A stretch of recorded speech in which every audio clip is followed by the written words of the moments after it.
क्या करता है राजा, ये देखने के लिए कि मेरे शासनकाल में किसी ने मेरी स्वाधीनता अस्वीकार तो नहीं कर दी है, मेरी पराधीनता को अस्वीकार तो नहीं कर दिया, यानी मेरे अपने आप में स्वयंभू कोई राजा ना बन गया हो। उसके लिए एक घोड़ा छोड़ते हैं जो राजा का निजी घोड़ा होता है, और उसके आगे एक पंपलेट लटका दिया जाता है कि जिस भी राजा को मानधाता चक्रवर्ती राजा की पराधीनता स्वीकार ना हो, इस घोड़े को पकड़ के बांध ले और युद्ध के लिए तैयार हो जा। राजा के पास 72 करोड़ सेना है, ये समझो सिंपल भाषा में। 72 अक्षौणी का तो वैसे अलग से होता है, जैसे इतने घुड़सवार, इतने रथ वाले, इतने फलाने हाथी वाले, वो मिला करके सारा होता है। हम सिंपल भाव से समझते हैं। 72 करोड़ सेना है, 72 अक्षौणी। वो घोड़ा चल पड़ा, पीछे सैनिक थे, सैनिक घोड़ों पर, घोड़ा खाली, और वो चल रहा अपनी मर्जी से, कहीं से जा रहा, किधर ही जा रहा। तो जाते समय भी चौनक ऋषि ने देखा कि घोड़ा खाली जा रहा है, बाकी वे सवार बैठे, क्या कारण है। लेकिन वापस जब आए तो भी वहीं से आगे वो कुदरती सारी पृथ्वी पर घूम के 1, 2, 4 वर्ष के बाद तो ऋषि ने पूछा कि सैनिकों ये घोड़े पर सवार क्यों नहीं कोई। तो उसने बताया, सैनिकों ने बताया कि ये राजा मानधाता चक्रवर्ती राजा का घोड़ा है, इस पर कोई बैठ नहीं सकता। और इसके गले में क्या लिखा है, ऋषि ने पूछा। सैनिकों ने उत्तर दिया, इसके गले में ये लिखा है कि जो इस घोड़े को पकड़ेगा उसने राजा मानधाता जी के साथ युद्ध करना पड़ेगा, और राजा के पास 72 करोड़ सेना है। ऋषि ने पूछा, क्या किसी ने नहीं पकड़ा।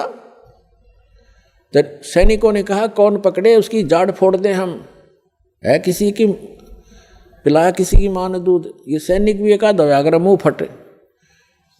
तो उसने ऋषि ने सोचा राजा को अभिमान हो गया, इसका अभिमान ठीक करते हैं। बता, ऋषि का राजा के अड़न का के तो क्या ऋषि है वो, ऋषि माने अच्छी आत्मा, और तो गधा है बे, मतलब पंगा पा लिया।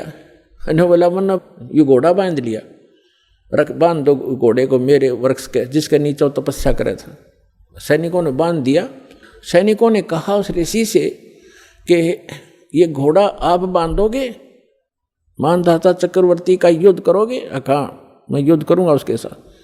सैनिकों ने कहा, कंगले तेरे दाने खाने को नहीं, तेरी क्यों सामत आई है, चुप करके अपनी भक्ति कर और माला फेर, क्यों मरे तू बेआई मौत क्यों मर रहा है।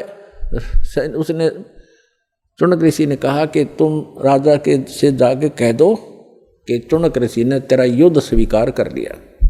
अब सैनिकों ने आकर के राजा को नमक मिर्च लगाई और कहा कि आज एक व्यक्ति ने हिम्मत की है आपका युद्ध उठने की, और कल को दूसरा बकवाद करेगा। Rajan, nip the evil in the bud, बुराई को स्टार्ट में ही खत्म कर देना चाहिए। राजा ने फिर कह दिया जाओ। तो उस 72 करोड़ की 4 प्लाटून 4 टुकड़ी कर ली। 18 करोड़ सेना एक आदमी को मारने के लिए भेज दी, चौनक ऋषि को। और चौनक ऋषि ने क्या किया, अपनी जो साधना करी थी, सारे जीवन में डले डोए थे, उसकी 4 पुतली बना दी, एटम बम बना लिए सिद्धि तय। एक एटम बम छोड़ दिया पुतली, उसने कत्लेआम मचा दिया। घड़ियाँ पुतली होगी हजारों करोड़ों की संख्या में, और कत्लेआम मचा दिया। और वो खत्म हुई सिद्धि, वो तो जो निकल गया बाण, वो बम। राजा ने दूसरी टुकड़ी 18 करोड़ की भेज दी, ऋषि ने दूसरी पुतली भेज दी। ऋषि ऐसे 72 करोड़ सेना का नाश कर दिया, कत्लेआम कर दिया। किसने? उस चौनक नाम के ब्रह्म उपासक ने, उस काल के उपासक ने, ब्रह्म के उपासक ऋषि ने। अपने आत्मा चाहे तो गोली से मार दे, और किसी के पास वचन की ताकत जंतर मंत्र है उससे मार दे, भगवान के दरबार में दोनों दोषी बराबर होते हैं। अब इसके विषय में सूक्ष्म वेद में परमात्मा ने अमरवाणी में कहा है, सच्चिदानंद घन ब्रह्म की वाणी में, कि 72 अक्षौं